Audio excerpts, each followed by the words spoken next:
নমস্কার, কেমন আছেন সবাই? সুপ্রিয়ার ঘরকন্না একটা ভিডিওতে সবাইকে স্বাগত। শীতের দিনের এরকম সকালটা খুবই ভালো লাগে, কিন্তু সবার জন্য না। যাই হোক, এই কুয়াশা দিনে নতুন আলুর দম করছি আর সাথে করছি একটুখানি লুচি। ভাবছিলাম একটুখানি আলু পুরি বানাবো। আলুর দম যেহেতু রান্না করব, তার জন্য আর আলু পুরিটা করলাম না। সবার খাওয়া হয়ে গেছে, আমি নিয়ে বসলাম। গরম গরম এটা কিন্তু খেতে ভালোই লাগে। দুদিন যাবৎ শীত একেবারে জাঁকিয়ে বসছে। সকালবেলা উঠে আজকে কিচ্ছুই করতে পারি নাই। আমি 6:25-এর সময় বিছনা থেকে উঠছি। এতটাই বাজে অবস্থা ছিল, কুয়াশা পড়ছিল প্রচণ্ড পরিমাণে। তারপরে যাই হোক, কোনো রকমে সকালে তো লুচি আর আলুর দম করছি, সেটাই সবাই খাইছে। এরপর গেস্ট আসছিল, বসে বসে শুধু গল্প করলাম। এই মাত্র একটু রোদ্র উঠছে, মাকে স্নান করতে পাঠাইছি। আর আমি এখানে রান্না বসাই দিচ্ছি, যেহেতু স্যারে বাড়িতে আছে। খুব সাধারণ কিছু রান্না করো, কিন্তু ওদের পছন্দ মতো। এই ডিসেম্বর জানুয়ারি মাসে কি করে যে 11টা বেজে যায় টের পাওয়াই যায় না। স্যারে আজকে বাড়িতে আছে, তাই সকাল সকাল রান্না করতে হবে। খুব সাধারণ রান্না করবো পালং শাকের তরকারি আর করব বেগুন ভাজি। আর গতকালকের একটু মাছ রান্না আছে, এই দিয়ে আজকে দুপুরের খাবারটা শেষ করব। স্যারে যেহেতু বেগুন খায় না, তো আমি আর মা দুজনে বেগুন খাবো, ভাজি করব এই জন্যই। অন্যদিন আমরা কিন্তু তরকারিও করি, তো যে বেগুন আনছে এটা গোল গোল করে ভাজি করলেই আমার মনে হয় ভালো হবে।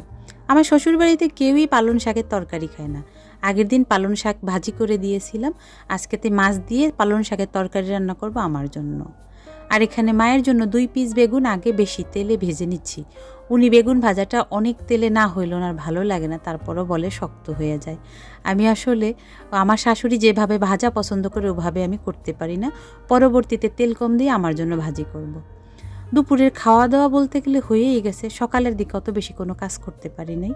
এখন একটু ঘরটা গুছিয়ে এনেছি। অনেকখানি অগোছালো হয়ে গেছি। ঠান্ডা করে না বিছনা থেকে নামতে একদমই ভালো লাগে না। ড্রেসিং টেবিলের এই জায়গাটা অগোছালো হয়ে গেছিলো। আর মা হচ্ছে একা থাকে, তো এই জন্য যে জায়গাটা অগোছালো থাকে উনি যায় সেটা গুছাইতে। আমি বললাম আমিই গুছাবানে, কারণ কোথায় কোনটা রাখতে হবে সেটা তো আর মা জানে না। তার জন্যই আমি আমার কাজটা করতে বেশি পছন্দ করি। আমার এই ড্রেসিং টেবিলটা রিসেন্টলি নেওয়া, কিন্তু এখন পর্যন্ত জানেন গুছিয়ে উঠতে পারিনি। ভিতরে অনেক কিছু এলোমেলো আছে। কিছু অর্গানাইজার বক্স কিনতে হবে। কিছু বক্স আমার আছে আগের, সেগুলোকে আমি বর্তমানে ইউজ করতেছি। কিছু পছন্দ মতো বক্স নেব। এখানে না পাচ্ছি না, ভাবতেছি কবে যে ঢাকা যাব, ঢাকা থেকে নেব। আবার ঢাকা গেলেও না অতটা বেশি সময় পাই না, প্রয়োজনে যাই, সেই কাজটা শেষ করে আবার ছুটতে হয়।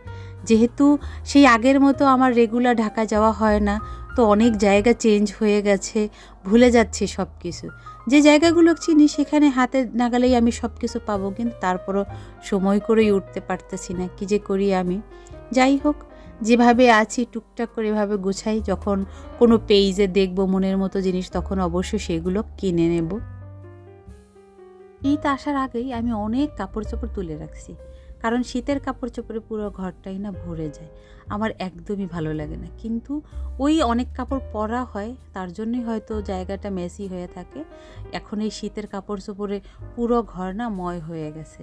তার জন্য চেষ্টা করি একেবারে সঙ্গে সঙ্গে সব কিছু গুছিয়ে রাখতে, যাতে ঘরটা অতটা বেশি মেসি লাগে না। আমার মনে হয় এই ঘটনাটা প্রত্যেকের বাড়িতেই ঘটতেছে বর্তমানে, এই ঠান্ডার সিজনে অন্তত। কারণ শীতের কাপড় চোপড় সবার ঘরে হিউজ পরিমাণে থাকে। ভাবছিলাম একটুখানি দই বসাবো, মা বলতেছে দই দিয়ে ভাত খাবে। 2 কেজি দুধ আমি জালে বসিয়ে রাখছিলাম, সেটা কমে অর্ধেক হয়ে গেছে। কালারটা অনেক সুন্দর আসছে। এরপরে মায়ের জন্য একটু চিনি মিশিয়ে জাল করে তারপর বসিয়ে দেবো। আমি যেহেতু চিনি আলা দুধ খাই না, আমার জন্য আমি আলাদা করে বসাবো। দেখি কখন বসাই, দুধটা জাল যেহেতু হয়ে গেছে, যে কোনো সময় বসিয়ে দিলেই ভালো হবে। শীতের দিনে খাওয়া দাওয়া কিন্তু বেশ ভালো লাগে, কিন্তু অতিরিক্ত খাওয়া হয়ে যায়। কারণ আমরা এই টাইমে তেলে ভাজা জিনিস বেশি খাই, আর তার জন্য না ওয়েটটাও বেশি বেড়ে যায়। এই জন্য আমি এখন খুবই চেষ্টা করতেছি তেলে ভাজা জিনিস যাতে না খাই। মা খুব পছন্দ করে, সারেও পছন্দ করে, নিজেকে একটু কন্ট্রোল করতেছি। দেখা যাক কি হয়। রাতের বেলা বানাবো আজকে পিঠে। মা বলতেছে এই মাত্র বলেন চাল ভিজানো নেই, চালের গুঁড়ো নেই, কী যে করি। গতকালকে দেখলাম ভালো রৌদ্র উঠছে, তার জন্য অনেকগুলি জামা কাপড় ধুয়ে দিচ্ছি। আর এখন মা আমাকে যা রাগারাগি করতেছে, কারণ কিচ্ছু শুকায় নাই। আমি মনে করলাম যে অনেক তাড়াতাড়ি ধুয়ে দিছি, শুকায়া যাবে। বাট না, সব এখানে রয়েছে। এগুলোকে আমার এখন দিতে হবে ঘরের মধ্যে মেলে। ওরা কিন্তু আমাদের পালতো না, কোথা থেকে যেন ওর মা নিয়ে আসছে। কিন্তু দেখেন, এখন আমার পরিবারের একটা অংশ হয়ে গেছে। সকালবেলা ঘুম থেকে উঠে দরজায় এসে কড়া নাড়বে। আর ভারী দুষ্ট জানেন, খাবার দেওয়ার পরও না পিছন পিছন ঘুরবে। কাপড় চোপড়গুলো যদি একটু নিচু করে নাড়া হয়, সেগুলো টেনে নিচে নামিয়ে ফেলবে।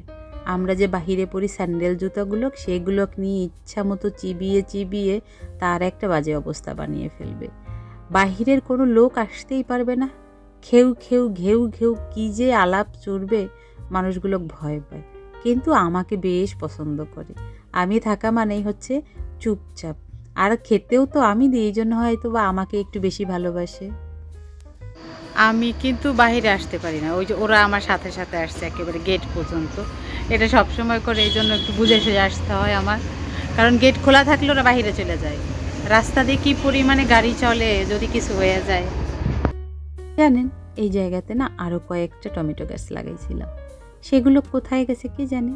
একটা টমেটো গাছ কি সুন্দর হয়েছে, আর তার 3খানা টমেটো হয়েছে। ফুলও আসছে অনেকগুলো, জানি না সবগুলো টিকবে কিনা।